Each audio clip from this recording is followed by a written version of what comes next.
Une entité, c'est un défunt, mais c'est un défunt qui vit déjà dans un autre monde. C'est un défunt qui s'est détérioré. Ok, en énergie. Il a baissé d'énergie, il est descendu dans un espace plus sombre. Je disais tout à l'heure, il y a différents types de défunts. Une âme en peine, pour moi, c'est une âme qui est entre le défunt qui est en train de faire un bilan de vie, qui vient de mourir, qui fait son bilan de vie, et l'entité.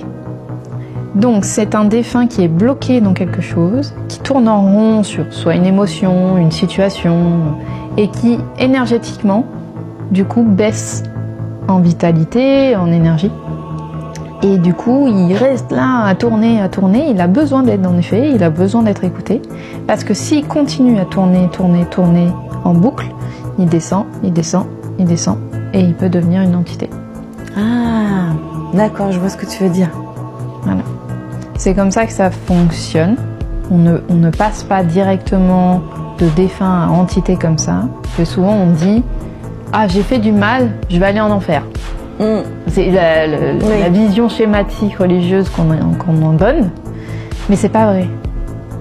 Parce qu'il peut se passer que si ton âme a décidé de vivre quelque chose de méchant, des choses qui dans notre éthique, moralement c'est pas possible, mais ça se trouve pour l'âme c'était ok.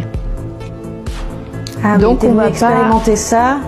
Voilà, donc ça se trouve, cette personne elle va pas forcément aller dans le bas astral.